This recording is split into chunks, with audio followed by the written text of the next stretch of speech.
은혜 받으실 말씀은 욥기 7장 5절에서 8절입니다. 내 살에는 구더기와 흙조각이 의복처럼 입혔고 내 가죽은 합창되었다가 터지는구나. 나의 날은 배틀의 붓보다 빠르니 소망 없이 보내는구나. 내 생명의 한 호흡 같음을 생각하옵소서. 나의 눈이 다시 복된 것을 보지 못하리이다. 나를 본 자의 눈이 다시는 나를 보지 못할 것이고 주의 눈이 나를 향하실지라도 내가 잊지 아니하리이다. 아멘.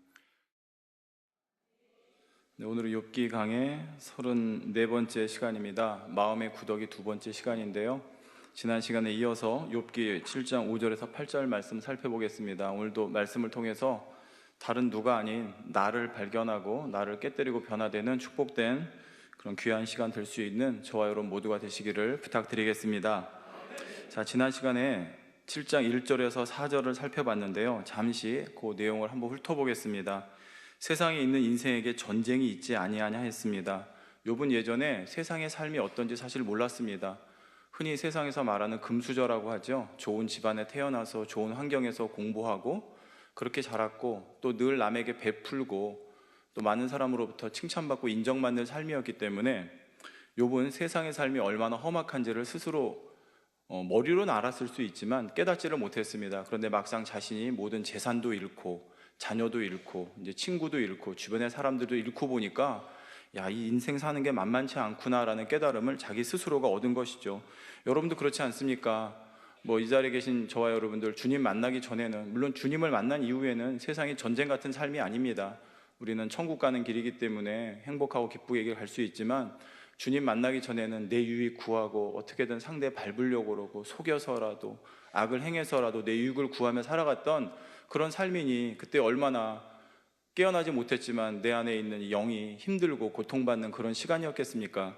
그런데 바로 주님을 만나서 인생의 참 목적을 알고 더욱이 성결의 복음을 만나서 이제 예전에 살던 삶이 아니라 오히려 달라면 주고 내려놓고 또 상대를 위해주고 섬겨주고 이렇게 살아가다 보니까 세상이 전쟁터가 아니라 점점 우리는 이 땅에서도 천국 같은 삶을 이루게 되는 줄로 믿습니다. 자, 그런데 욥은 이러한 전쟁 같은 삶을 느끼다 보니까 삶의 태도가 달라졌습니다.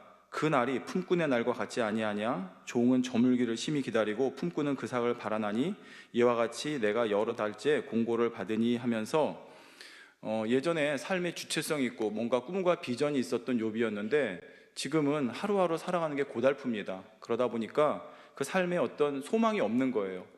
종이 그렇지 않습니까? 종의 신분이 바뀌지 않는 이상 그는 영원히 종입니다. 내가 아무리 일을 해봤자 나에게 돌아오는 것은 정해져 있는 것이고, 또 품꾼도 그렇죠. 물론 품꾼 중에는 하루 벌어 하루 그 삭을 받는 분도 미래를 계획하고 설계해서 돈을 저축하고 이렇게 해나가는 사람은 그렇게 안 쓰지만 하루 벌어서 그날에 술로 쓰고 도박으로 쓰고 세상 유괴꼴로 써버리고 이렇게 살아가는 사람은 아무런 사람의 미래나 이런 희망이 없습니다. 그저 오늘 일하고 오늘 내 손에 쥐어지는 돈만 바라게 되는 거죠. 바로 욥은 자신이 살아가는 이 무의미한 삶을 보면서 자신이 마치 이러한 종이나 품꾼과 같은 삶을 살고 있다고 스스로에 대해서 한탄하고 있는 것입니다. 그러면서 지난 시간에 우리가 자발적인 삶과 이제 능동적인 삶이죠. 그 다음에 피동적인, 수동적인 삶의 차이점에 대해 말씀드렸습니다. 그래서 우리가 신앙생활도 내가 자발적으로 우러나서 스스로 할 수 있는 신앙생활이 되어야 이것이 끈기 있게 끝까지 가는 것이지, 그렇지 않고 수동적이고 피동적이고 어떤 의타적인 다른 사람에 의해서 의존적으로 해서 신앙생활을 하다 보면 결국 그 힘이 끊어졌을 때 내 스스로 갈 수 있는 힘이 없기 때문에 신앙생활에서도 어려움을 겪게 되고 자칫 또 신앙에서도 떠나게 되는 걸 볼 수가 있다는 것을 말씀을 드렸습니다. 제가 이 말씀을 증거하면서 예전 생각이 난 게 하나 있어서요. 제가 고등학교 3학년 때 있었던 일입니다. 당시는 86년도에 제가 고등학교 3학년이었는데요. 그때는 이제 학력고사라는 걸 봐서 대학을 갔습니다. 그래서 이제 점수로 340점 만점에 점수로 다 시험을 봐가지고 점수 몇 점이면 어느 대학, 이게 거의 정해져 있었어요. 이렇게 룰처럼. 그러니까 예를 들어 320점 맞으면 서울대 의대나 전기공학과 이런 식으로요. 근데 당시 저희 반에 300점을 맞은 친구가 있었습니다. 상당히 높은 점수예요. 300점이면 서울대 자연계 쪽에서는 그래도 웬만한 높은 데나 중반 아래쪽은 갈 수 있는 점수였습니다. 근데 그 친구는 300점을 맞았는데 서울대를 가기보다는 연대를 가기를 원했어요. 자기가 스스로 소망하는 것이 연대 의대였습니다. 의대를 가고 싶어하는 친구였기 때문에 자기는 점수가 안 나오면 연대 의대가 안 되면 경희대 의대라도 가겠다, 이제 이랬던 친구인데 막상 300점이라는 점수가 나왔습니다. 근데 당시는 분위기가 어땠냐면 학교에서 어떻게든 서울대를 보내려고 그랬어요, 선생님들이. 그래야 그게 학교의 명예도 올라가고 또 선생님들의 개인적인 실적에도 영향이 있었기 때문에 뭐 연고대 갈 친구들 중에 조금 점수가 높아서 연고대 높은 과 갈 수 있는 친구라고 그러면 차라리 이제 서울대 좀 낮은 과를 넣어서라도 서울대 가도록 이렇게 유도하고 독려하는 이제 그런 분위기가 있었습니다. 그러다 보니까 저희 반에 300점 맞았던 그 친구가 자기는 의대를 너무 가고 싶었는데 결과적으로는 선생님이 원서를 써주질 않은 거예요. 여러분 이제 지금 요즘 생각할 때는 무슨 자기가 원하는데 왜 안 써줘 그럴지 모르겠지만 지금부터 한 30년 전에는 선생님들의 좀 어떤 힘이라든지 이제 파워가 좀 있었어요. 그때 당시. 그래서 선생님들이 좀 이렇게 강압적이라는 표현 좀 그렇지만 이렇게 막 권면하고 이렇게 하면 학생 편에서 그걸 거부하고 나는 소신 있게 이렇게 하겠습니다 하기가 참 쉽지 않은 때였거든요. 그러다 보니까 그 친구도 결국은 이제 서울대 공대 중에 좀 낮은 과를 가게 되었습니다. 제가 이 말씀을 왜 드리냐면 그때 이후로 그 친구하고 뭐 학교에서 몇 번 봤지만 그 이후로 삶이 어떻게 변했는지 모릅니다. 근데 저도 이제 그 이후로 한 30년 정도 지난 다음에 지금 생각해 보니까 그 친구의 삶이 지금 어떨까가 갑자기 궁금해지더라고요. 그때 연대를 자기는 의대를 가고 싶었는데 의대가 아니라 타의에 의해서 어떻게 보면 물론 자기도 거기에 마음이 동했겠으니까 갔겠죠. 그렇지만 자기가 생각지도 않고 원하지도 않고 어떻게 보면 자기 적성에 맞는지도 모르는 단지 서울대라고 하는 그 네임밸류 때문에 거기를 지원해서 갔다는 사실이죠. 그럼 과연 이 친구의 삶이 30년 지난 지금 어떨까를 한번 생각해 봤습니다. 그러면서 문득 신앙생활도 그렇다는 걸 생각해 봤어요. 물론 우리에게 가장 좋은 것을 아버지는 주기 원하십니다. 그렇기 때문에 우리에게 새 예루살렘을 주셨고 또한 그 목표를 우리에게 주셔서 우리가 달려갑니다. 물론 당연히 이 자리에는 저와 여러분 새 예루살렘 목표로 달려가겠고요. 근데 제가 이제 지금 말씀드린 건 뭐냐면 신앙의 각각의 어떤 상황에서 선택의 순간들이 있습니다. 우리가 신앙생활을 뭐 1년, 2년 하는 게 아니지 않습니까? 지금 이 자리에 계신 분들도 만민의 역사도 34년이 되었죠. 10년, 20년, 30년이라는 신앙생활을 해나갑니다.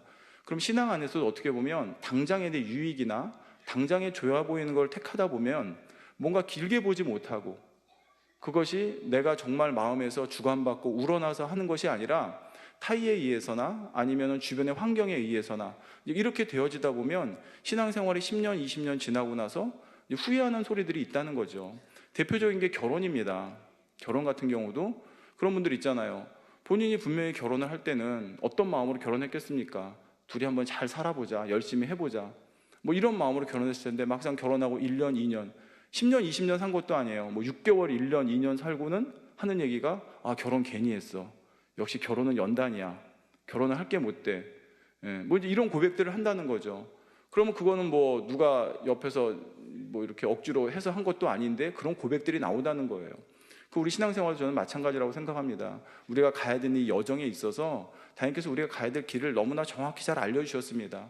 단계를 뛰어넘을 수도 없어요. 제가 대회 믿음의 분량을 설명드리는데 믿음의 1단계에서 3단계로 뛰는 거 없고 3단계에서 5단계로 뛰는 게 없습니다. 각각의 단계에서 거쳐야 되는 그 과정은요, 사람마다 모양은 다르지만 결국은 다 거치게 되더라고요. 그러면 그 길을 피하려고 해서도 안 되는 것이고, 그 길을 뭔가 요행수를 바래서 넘어가려고 해서도 안 되는 것이고, 묵묵히 주어진 거 안에서 그 길을 가는 것. 그렇지만 그때 아까 중요한 것이 누가 시켜서 억지로 어떤 강요에 의해서 분위기에 의해서가 아니라 내 마음에서 우러날 수 있는 그런 신앙생활을 해야 된다는 거죠. 근데 우리는 얼마든지 우러날 수 있는 요소가 있습니다. 왜요? 하나님이 우리에게 주신 사랑을 알기 때문이에요. 그러니까 이 신앙의 시작이 무엇입니까? 바로 하나님이 너무나 사랑하는 독생자를 우리에게 주셨다는 거잖아요. 그러니까 하나님께서 조그만 걸 우리에게 내어주시고 이러한 사랑을 줬으니까 너희도 나를 사랑하며 가자 하신 것이 아니라 하나님은 당신이 줄 수 있는 가장 큰 걸 먼저 주셨어요. 사람은 그러잖아요. 조그만 거 주다가 그 다음에 안 따라오면 그 다음 조금 큰 거 주고 또 안 따라오면 조금 큰 거 주고, 미끼리라고 표현하면 그렇지 않습니까? 근데 하나님은 그게 아니세요. 처음부터요 가장 좋은 걸 주셨어요. 가장 큰 거, 가장 귀한 걸 먼저 주셨어요. 그러니 우리 편에서는 어떻습니까? 하나님이 가장 좋은 걸 주셨는데 우리 편에서는 그런 하나님과 재고 있어요? 내 입장과 내 유익과 이걸 따라서요. 그러니까 정말 그 하나님의 사랑을 깨닫는 사람은 내 편에서도 모든 걸 다 드릴 수가 있다는 겁니다. 그러니 거기에 무슨 강요에 의해서 억지로 피동적인 수동적인 신앙생활이 필요하겠습니까? 그러한 사랑을 받았으면 당연히 내가 자원해서 당연히 우러나는 마음으로 정말 더 뜨거운 열정을 가지고 그런 신앙생활을 해야 된다는 거죠. 근데 이제 그렇게 하지 못하는 이유가 바로 이제 오늘 설명에 나옵니다. 바로 내 마음의 굳었기 때문입니다. 그러니까 이제 그런 오늘 설명을 할 텐데요. 자, 그래서 1절과 4절을 통해서 우리가 신앙생활이 얼마나 아버지 앞에 내 우러나는 마음 속에서 자발적으로 하는 또 그러는 주체가 돼서 하는 것과 그렇지 않은 것. 욥의 여러분 고백을 보십시오. 옛날에 얼마나 자신 있었겠습니까? 주변 사람들을 가르치고 권면하고 도와주고. 그런데 이제는 자기 처지가 이렇게 되다 보니까 오히려 그 고백이 이렇게 나는 종과 같고 품꾼과 같고 이런 처지다라고 스스로 한탄하는 걸 볼 수가 있습니다. 자, 그러면 이제 5절부터 한번 살펴보겠습니다. 내 살에는 구더기와 흑조각이 의복처럼 입혔고 내 가죽은 합창되었다 터지는구나 했습니다. 자, 이 말씀에는 육적인 의미와 영적인 의미가 담겨 있습니다. 먼저 육적인 의미를 보겠습니다. 욥은 지난날 부유하게 살 때는 언제나 몸도 깨끗했고 의복도 정결한 상태였을 것입니다. 그런데 지금 욥은 어떻습니까? 온몸에 악창이 나 있죠. 그러니까 살이 곪고 썩어 들어갑니다. 그러니 거기에 구더기가 버글버글 들끓고 있고 또 집도 제대로 된데 환경도 제대로 된 데 사는 게 아니죠. 먼지 구덩이 이런 데서 살다 보니까 흙더미 이런 데 살다 보니까 그런 것들이 몸에 묻고 씻지도 못하고 그러다 보니까 흙이 의복처럼 나에게 입혔다 말하고 있습니다. 지금 욥이 얼마나 비참한 상태로 살아가고 있는지를 단적으로 보여주는 말씀이죠. 지난 시간에 이 욥기 강의 수요예배를 마치면서 마지막에 그런 말씀 드렸죠. 그 구더기를 이용해서 상처를 치료하는 그런 의술도 있다고요. 구더기는 썩은 살만 먹는 데입니다. 이 살아있는 살이 아니라 그러니까 그런 구더기의 속성을 이용해서 환자의 상처 부위에다 구더기를 놓아서 그 구더기가 그 썩은 부위를 먹게 하는 그런 의술도 있다고 하는 거예요. 근데 이게 영적으로도 너무 맞다는 거죠. 구더기가 썩은 살에 틈타듯이 여러분 이제 우리 성도님들은 하도 이제 영적인 비유를 많이 들어서 구더기가 뭘 의미하는지 아시겠죠? 더러운데 뭐 꼬여드는 거예요. 즉 육이고 죄고 악입니다. 그럼 그게 어디에 꼬여듭니까? 결국 내 안에 있는 육. 내 안에 있는 육이 그러한 구더기를 끌어들이는 거예요. 그리고 끌어들인 구더기가 결국 내 안에서 또 알을 낳고 또 자라고 또 자라고 이런 삶이 계속 반복된다는 거죠. 깨끗한 살에는 구더기가 틈타지 못하는 것처럼 내 마음이 깨끗하면 내 마음에도 그런 구더기가 틈타지 못한다는 거예요. 자, 그런데 이 말은 단지 육적인 상태를 설명하는 것이 아니라 영적으로 매우 중요한 의미를 담고 있습니다. 자, 먼저 욥은 이 고백을 통해 자신의 마음 상태를 그대로 드러내주고 있습니다. 무슨 말이냐면 지금까지 욥이 했던 말을 살펴보면 그의 입에서 선하지 않은 말, 진리가 아닌 말이 대다수가 나왔습니다.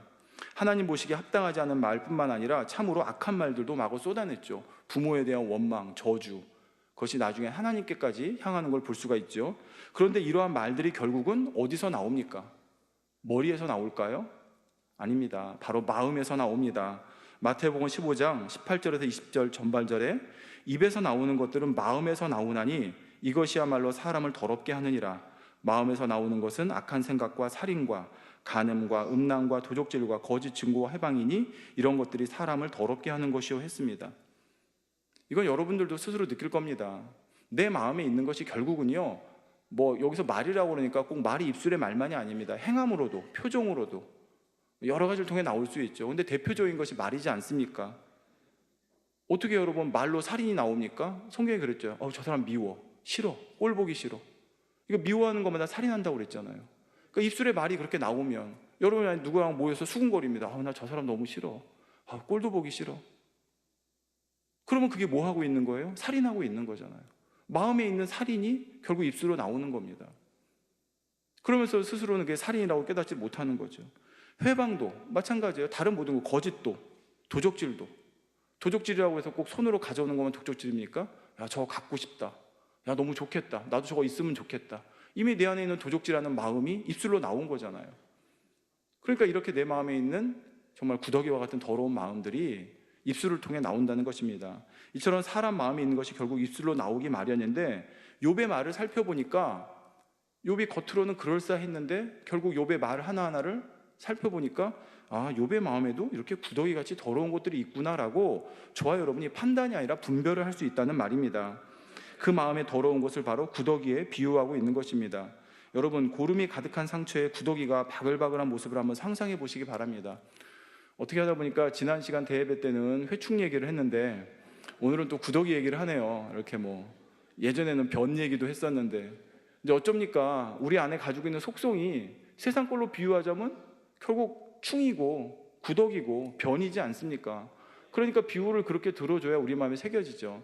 그래서 제가 이제 방송실에도 부탁을 했어요. 좀 정말 그냥 끔찍한 거, 끔찍해 보이는 그런 구더기 장면 좀 있는지 한번 있으면 좀 준비를 해달라고. 봐야지 알지. 안 보면 그냥 구더기, 아니 어떤 분은 보니까요, 주변에 어떤 분 보니까 구더기를 본 적이 없대요.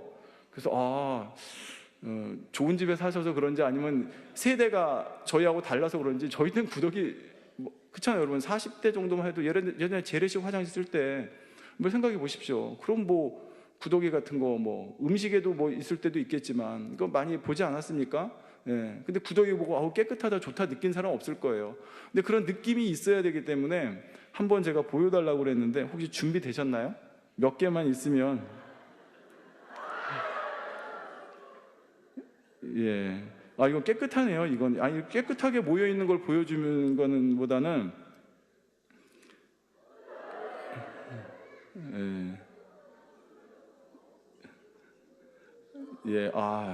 이건 좀 그러네요.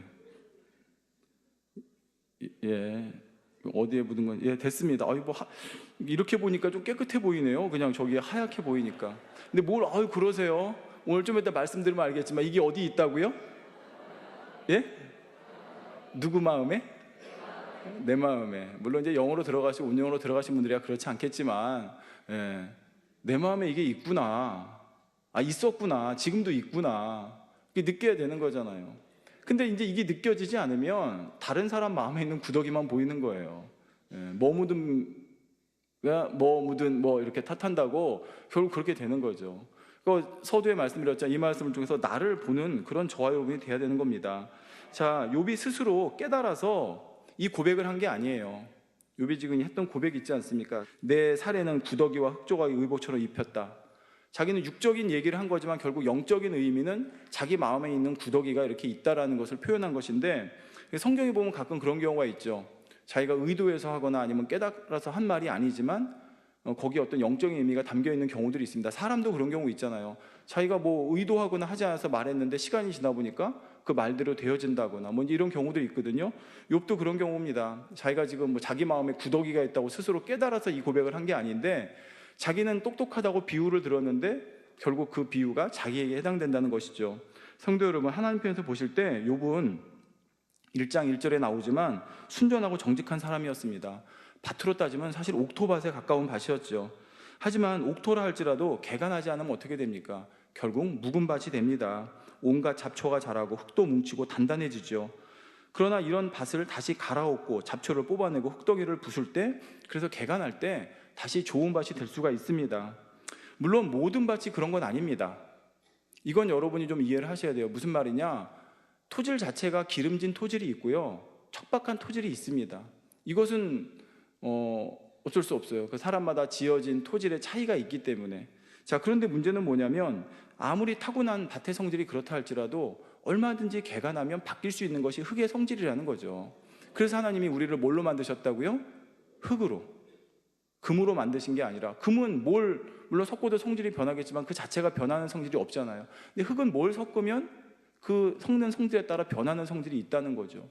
그러니까 이것은 우리에게 내가 어떤 토지를 가지고 태어났다 할지라도 엄청난 희망인 거예요. 내 노력 여하에 따라서는 얼마든지 옥토로 기름지밭으로 바꿀 수가 있다는 말입니다.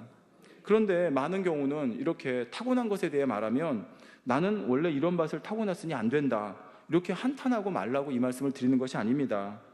내가 얼마나 타고난 밭을 바꾸기 위해 노력했는가, 나를 한번 점검해 보면 좋겠습니다. 여러분, 세상에서 성공한 사람들의 특징이 있습니다. 성공한 사람들, 그 사람들은 환경과 조건, 어떤 자신의 어떤 타고난 것, 이런 분들을 초월한 사람들이에요. 근데 어떻게 초월했습니까? 그 사람들이 남이 한 번 할 때 자기는 두 번 하고, 남이 뭐 10번 할 때 자기는 20번 하고, 이렇게 한 사람들이 결국은 성공하더라는 것입니다. 그 우리도 주 안에서 마찬가지죠. 목사님 저는 하려고 그러는데 안 되던데요. 맞아요. 우리가 하려고 하면 안 됩니다. 그러니까 우리는 누구를 의지합니까? 내게 능력 주시는 자, 그분을 의지하는 거. 그게 바로 우리 기독교죠. 그게 하나님을 믿는 사람들입니다. 우리가 하나님을 믿지 않는다 그러면 우리 중에 성실한 사람만 살아남아요. 그건 맞습니다. 시문대로 거두기 때문에. 물론 주 안에 들어와서도 우리가 성실해야 되는 건 맞습니다. 남들보다 더 부지런해야 되는 거. 그렇지만 그것만 가지고 되는 게 아니죠. 바로 내가 하나님 안에, 주 안에, 내가 능력 주신 자 안에 있을 때, 사람으로는 할 수 없지만 하나님으로는 것은 모든 것을 할 수 있다는 걸 믿고 가는 자, 그런 자에게 바로 그 믿음이 힘이 되어서 할 수 있다는 것입니다. 그러니까 우리는 설령 성실함이 좀 부족해도 그 성실함을 변화시키면 되는 것이고, 내 능력이 부족해도 하나님으로 능력을 받으면 되는 것이고, 그것이 바로 우리가 이 하나님을 믿음으로써 무엇이나 할 수 있다는 그런 자신감을 가지고 갈 수 있는 이제 그런 근거가 되는 것이죠. 자, 그런데 자신이 타고난 반만 한탄하고 오히려 남들 한 번 할 때 나는 반밖에 안 하고, 남은 2번 할 때 나 한 번밖에 안 하고, 그러면서 한탄만 하고 있다 그러면 어떻게 어느 순간 변화되겠습니까? 자, 욥의 경우는 물론 하나님께서 보실 때 타고난 밭이 좋았습니다.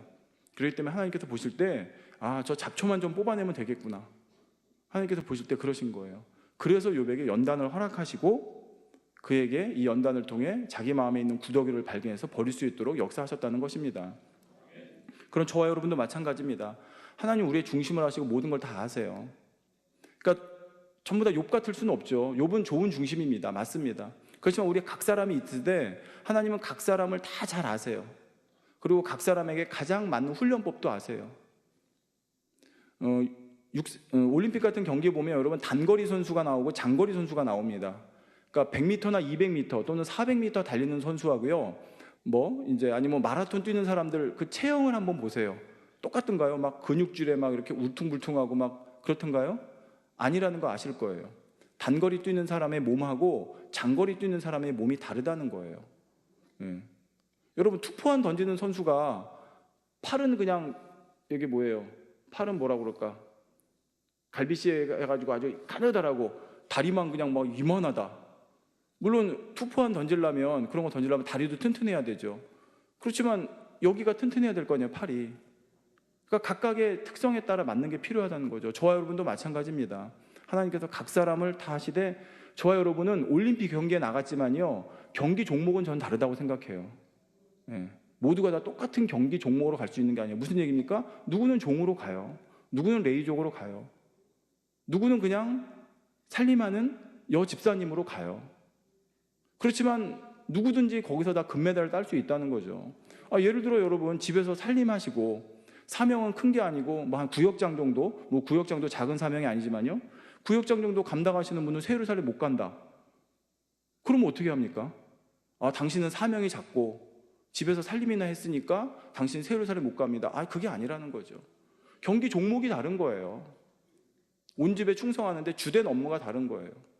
학생이 학교 공부해야 되고 학생으로서 본분을 지키는 것이 그 사람이 온 집에 충성하는 것이듯이, 학생이 무슨 주의 종처럼 해가지고 새 예루살렘 가는 게 아니잖아요. 학생 때 만약에 주님 만난다, 그럼 학교 생활 성실히 하고 동료들한테 인정받고 선생님께 인정받고 그리스도 관계를 바라며 착한 행실로 영광 돌리고 부모에게 효하고 주변 친구들과 잘 살피고 이런 거, 이게 결국은 새 예루살렘 그 학생으로서는 물론 이제 기도와 말씀과 기본적인 건 있죠.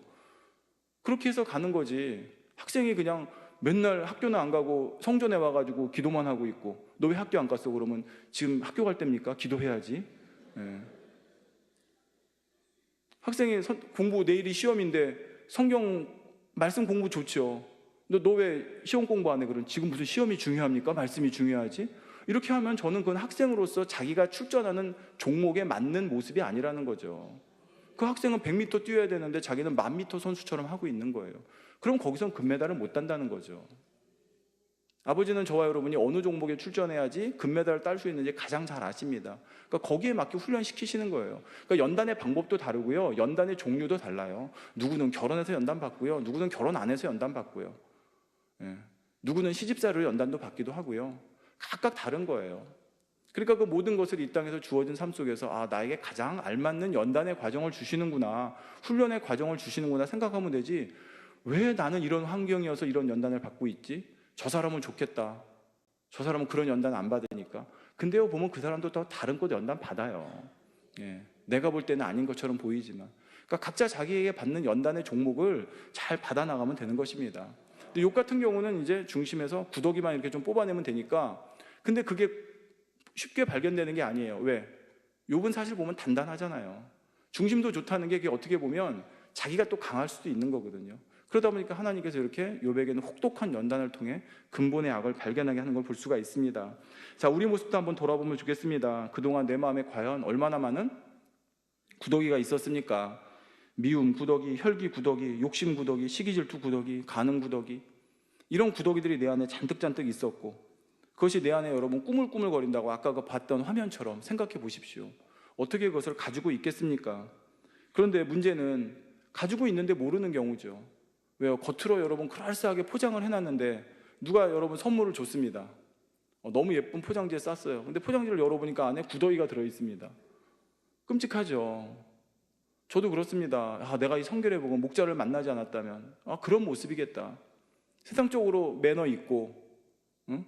뭐 예절 있고, 뭐 이제 그렇게 반듯한 모습처럼 살아갔을 거란 말이죠. 예. 그렇지만 결국 내 안에는 구더기가 있다는 사실도 몰랐을 거고, 그 구더기를 뽑아내야 된다는 사실도 몰랐을 거예요. 그러니 나중에 심판대 앞에 아버지 앞에 섰을 때 저는 그럴듯한 포장지를 입고 아버지 앞에 나갔는데, 아버지 앞에는 그게 무슨 소용이 있습니까? 중심을 보시고 모든 걸 다 보시는데 어디 한번 속을 보자 했더니 속에 구더기가 있어요. 그럼 이거 얼마나 억울합니까? 얼마나 이거 안타깝고 비참합니까? 그런데 우리는 감사하게도 이 성결의 말씀을 통해서 내 안에 구더기를 발견할 수 있었고, 발견하는 것으로 끝나는 것이 아니라 인정하고 버릴 수 있으니 이 얼마나 감사한 일입니까? 설령 여러분 사람 앞에 감출 수 있어도 하나님 앞에는 감출 수가 없습니다. 그러니 내 마음의 구더기를 발견해야 되는데, 그럼 어떻게 발견하면 됩니까? 바로 내 말과 내 행실, 또 내 생각, 내 마음 씀, 이 모든 거 하나하나가 내 마음의 구더기를 발견할 수 있는 거예요. 근데 이제 중요한 게 뭐냐? 충만할 때 이게 안 드러나요. 여러분도 해서 정해보셔야 알겠지만 충만할 때. 예. 근데 그러지 않을 때 바로 이 구더기가 드러나는 것입니다. 보겠습니다. 욥이 자기 가죽이 합창되었다 터진다 그랬죠. 이게 무슨 얘기입니까? 욥은 지금 살이 여기저기가 해지고 갈라지고 찢어졌습니다. 근데 여러분 어디 상처나 보면 알죠? 이렇게 붓지 않습니까? 딱지가 져서. 근데 그거 이렇게 좀 딱지가 아물어가지고 새살이 나서 완전히 정착할 때까지 조심해야 되는데, 그러지 않으면 어떻게 돼요? 이게 다시 찢어지죠. 그러면 여러분 아프죠? 예. 별로 그런 적 없으세요? 예. 다쳤을 때 그러잖아요. 딱지가 졌는데 딱지가 그냥 다시 딱 찢어지면서 이게 갈라지면 얼마나 아픕니까? 제가 예전에 회사 다닐 때 그런 일이 있었어요. 저는 이제 회사 생활을 1년 정도 했는데, 거기는 실제로 이렇게 현장에서 근무하는 분들의 고충을 겪어봐야 된다고 현장 실습을 시키더라고요. 그래서 저 같은 경우는 의류 매장에 가서 근무를 해본 적이 있습니다.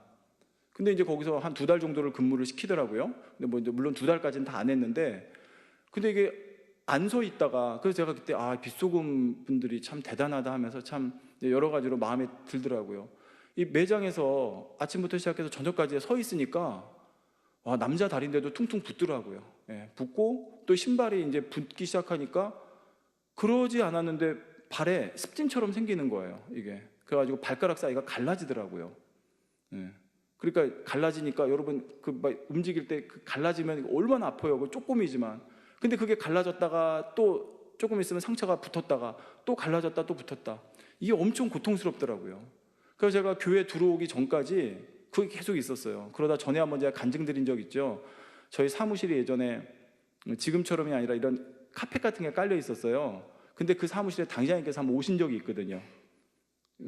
저희 그 말씀팀 사무실 예전에 거기를 방문하신 적이 있는데, 제가 그때 아버지가 주신 은혜죠. 갑자기 마음에 주관이 와서 당장님께서 들어오실 때 그 슬리퍼를 놔드렸거든요. 저희 사무실 들어오실 때 슬리퍼를 신고 들어오시라고. 근데 슬리퍼를 이제 신고 저희 사무실 한번 돌아보고 나가셨는데, 마음의 주관이 저 신발을, 저 슬리퍼, 당연히께서 신으셨던 슬리퍼를 나 신으면 발이 낫겠다. 이게 믿음이죠. 이게 그 순간. 예. 그냥 혈루병 앓았던 여인이 예수님 옷만 자락만 만져도 나음을 입으리라, 그렇게 믿음이 왔던 것처럼. 그래서 저도 그 순간에 충만하고, 뭐 처음에 레이족 들어올 때는 여러분 얼마나 뜨겁고 충만하고 막 성령 충만하겠습니까? 막, 예. 그러니까 이제 그때는 당연히께서 딱 하셨는데 신발을 이제 벗고 다시 나가시는데 저거 내가 신으면 낫겠다? 근데 결과가 어떻게 됐을까요? 나았죠. 그러니까 믿음대로 된다는 게 아버지께 영광 돌립니다. 작은 간증이지만 저한테는 되게 큰 체험이거든요. 아실 거예요, 여러분. 조그마지만 발이 찢어졌다 붙었다 그 발가락 사이가 얼마나 고통스러운지. 근데 지금 욥이 지금 그 말을 하고 있는 겁니다. 합창되었다 터졌다 한다는 게 무슨 얘기냐? 합창되었다는 것은 영적으로 말하면 충만한 상태를 말하는 거예요. 충만한 상태. 내가 충만할 때는 자기를 발견 못 하거든요. 왜? 착각하기 때문에. 그래서 나오는 실수가 뭐냐면 충만할 때 말의 실수가 많이 나옵니다. 세상에서 그러죠. 공수표를 남발한다고. 그런 것처럼 충만할 때 나오는 이 고백이 결국 자칫 잘못해서 분에 넘치는, 자기 믿음에 넘는 말을 했다가 그것이 결국 자기를 올무잡는 말이 되기도 하는 걸 볼 수가 있습니다. 베드로가 그랬잖아요. 내가 죽는 일 외에는 주를 떠난 일이 없을 거라고.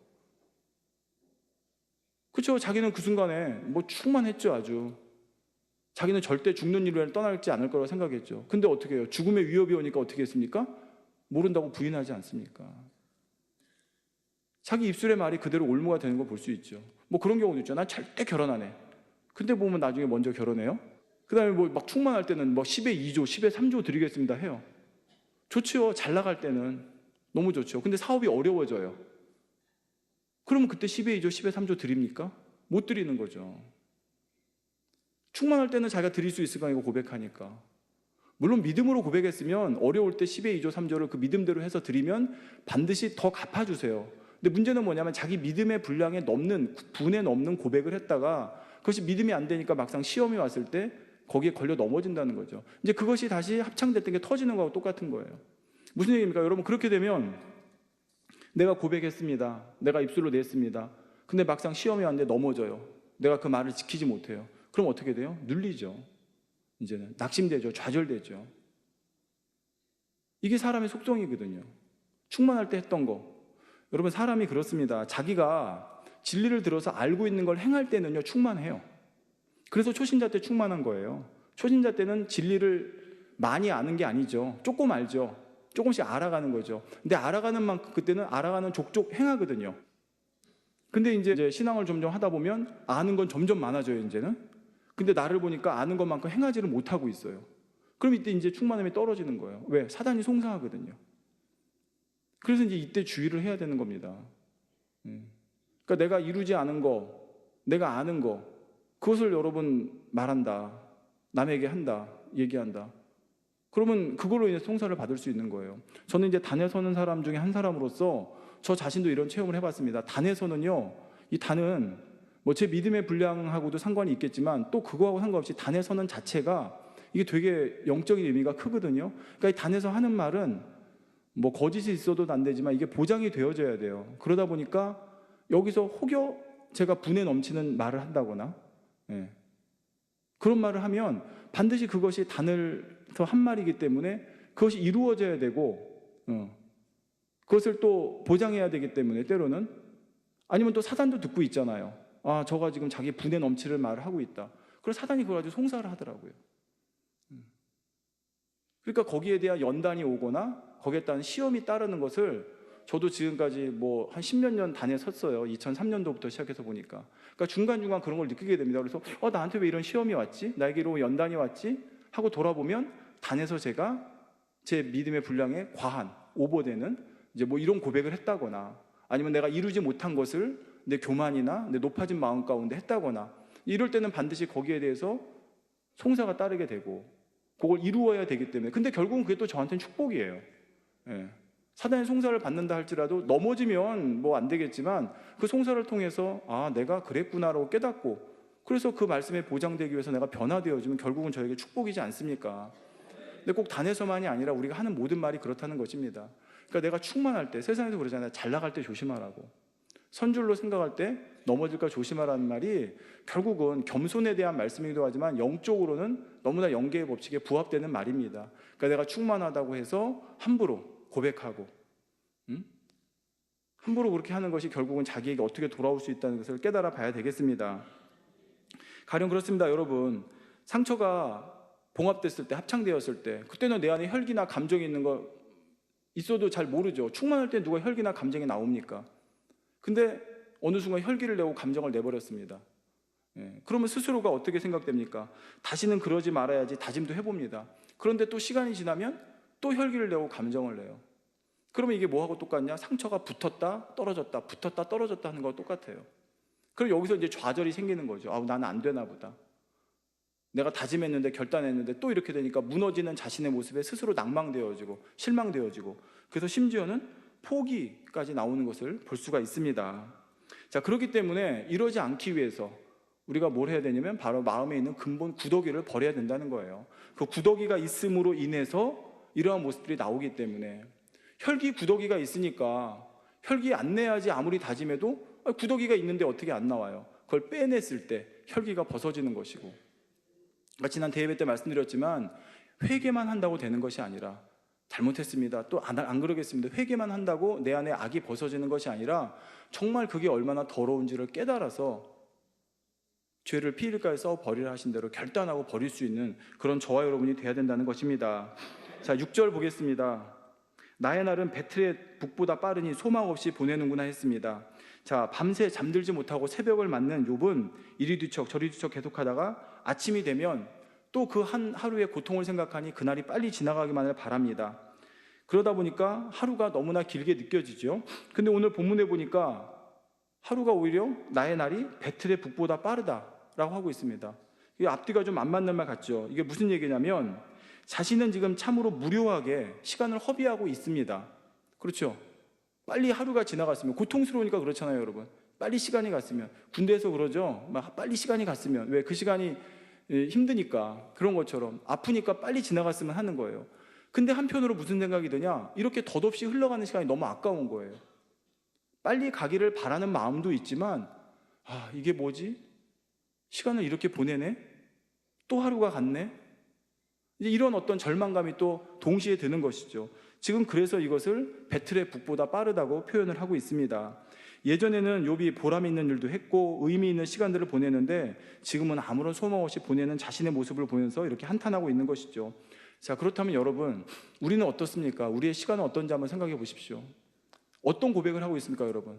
오늘 이렇게 하루가 안 가지? 지루하다. 혹시 이렇게 하루를 보내십니까?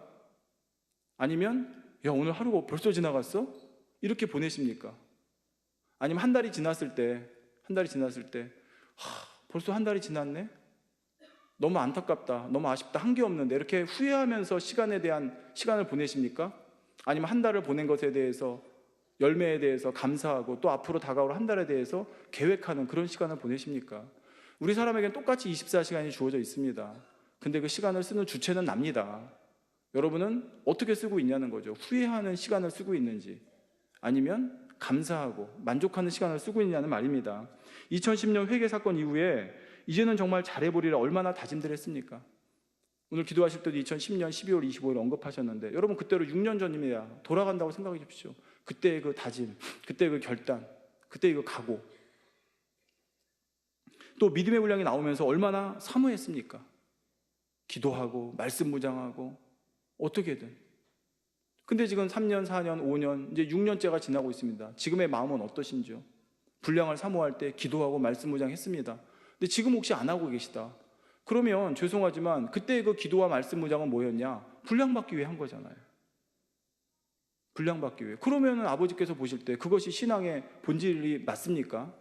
우리가 분량받기 위해 신앙생활하는 게 아니잖아요. 신앙생활 잘하다 보니까 거기에 대한 점검으로 주시는 게 분량이고, 나를 발견하고 체크할 수 있도록 주시는 게 분량이지, 내가 분량 받으려고 신앙생활에서 기도하고 말씀 묵상합니까?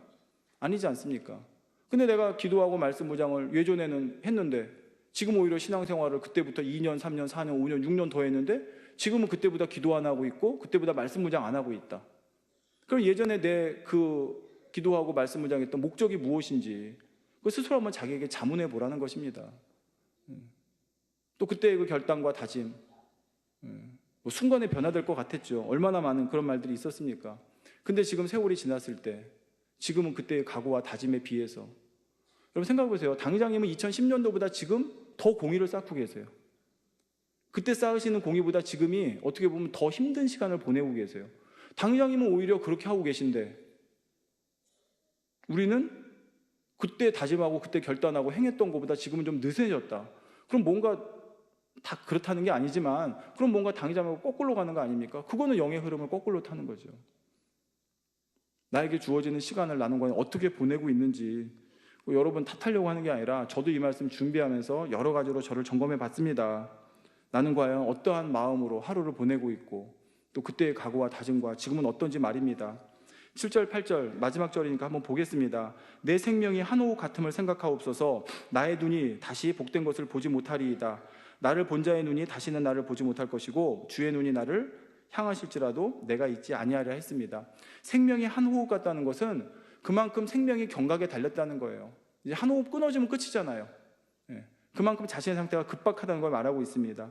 자, 그러면서 지금 욥은 자신의 삶에 대해서 어떻게 포기하는 상태에 이르렀냐? 야, 지난날엔 내가 복된 삶을 누렸는데 이젠 그런 소망도 없구나. 하나님이 이제 날 찾으셔도 나를 볼 수 없을 거야. 왜요? 이미 자기는 이제 한순간에 죽을 수도 있다는 생각을 하니까. 그러니까 이렇게 낙담하고 포기하는 고백을 하고 있습니다. 자, 여기서 욥의 신앙이 나오는 거죠. 아까 말씀드렸듯이 연단 중에 힘들 때 그때 자기 신앙이 나오는 거거든요. 자기 마음에 구더기가 발견되는 거거든요. 그런데 지금 욥은 어떻습니까? 옛날에 잘 나갈 때 나오지 않던 고백이 지금 나옵니다. 이제 보니까 야, 이제 복된 날 내가 다시는 소망할 수가 없겠구나. 하나님이 날 찾으셔도 난 이제 만날 수도 없어. 그러면 자기가 예전에 연약한 사람, 힘든 사람, 좌절해 있는 사람, 힘주고 소망 주고 용기 줬던 그 고백은 어디 가고 자기는 이렇게 포기하는 고백을 하고 있지 않습니까? 그러니까 여기서 자기 모습을 욥은 발견했어야 돼요. 아, 그렇네. 내가 예전에는 그렇게 가르치고 남에게는 그랬는데 내가 지금 이런 고백을 하고 있네. 내 마음이 이거구나 하고 깨달았으면 여기서 깨지고 변화됐을 텐데 욥은 그게 안 됐어요. 그러니까 앞으로도 몇십 장이 더 가는 거예요. 그 변론이. 사랑하는 성도 여러분, 우리는 어떤 상황에서도 주님을 찾아야 됩니다. 주님을 찾되 어떤 주님을 찾냐? 내 주님을 찾아요. 나의 주님. 전에 제가 그런 비유 들어드렸죠. 하나님께서는 우리에게 각자에게 하나님과 교통할 수 있는 핸드폰을 하나씩 다 주셨어요. 언제든지 내 전화로 걸면은 주님이 직통전화가 주님께 연결되는 직통전화를 다 주셨거든요. 근데 내 전화를 사용하지 않아요. 옆에 사람 전화 사용해요. 다른 사람 전화 사용해요. 자기에게 있는 전화번호는 사용하지 못해요. 안 하고 있어요. 그럼 옆에 사람 어디 가면 어떻게 할 거예요, 주님과? 그럼 연락 못 하잖아요. 그 나의 하나님은 어디 갔고 나의 주님은 어디 갔습니까? 근데 그 직통전화는 내가 사망의 음침한 골짜기로 다닐지라도 어디 다닐지라도 그건 어디서든지 연결되거든요. 그러면 그 전화기가 있으면 주님 저 여기 있는데 도와주세요. 주님 여기 어디서든지 할 수 있잖아요. 근데 그걸 다 주셨는데 왜 그것을 내 것으로 활용하지 못하는 거죠. 욥은 지금 하나님을 만나지 못했기 때문에 자신에게 그러한 귀한 하나님과 연결할 수 있는 것이 있다는 걸 모르는 거예요. 그렇지만 저와 여러분 우리 안에 성령님이 계십니다. 그 성령님의 역사하심을 통해서 오늘도 기도 중에 하나님께 구하고 찾고 만나는 그러한 우리의 삶이 될 수 있기를 주님의 이름으로 부탁드리겠습니다. 말씀 상고하시면서 기도하십니다. 좋으신 아버지 감사합니다. 오늘도 말씀 잘 상고하고 새겨서 정녕 우리가 어떠한 모습으로 우리 안에 있는 비진리 어둠들을 발견해야 되는지 또 발견해서 어떻게 벗어야 되는지 깨달아 보았습니다. 이 귀한 생명의 말씀을 통해 우리를 점검케 하시고 아버지 원하시는 정녕 참자네의 모습으로 이룰 수 있도록 도와주옵소서. 우리 주 예수 그리스도의 이름으로 기도하옵나이다. 아멘.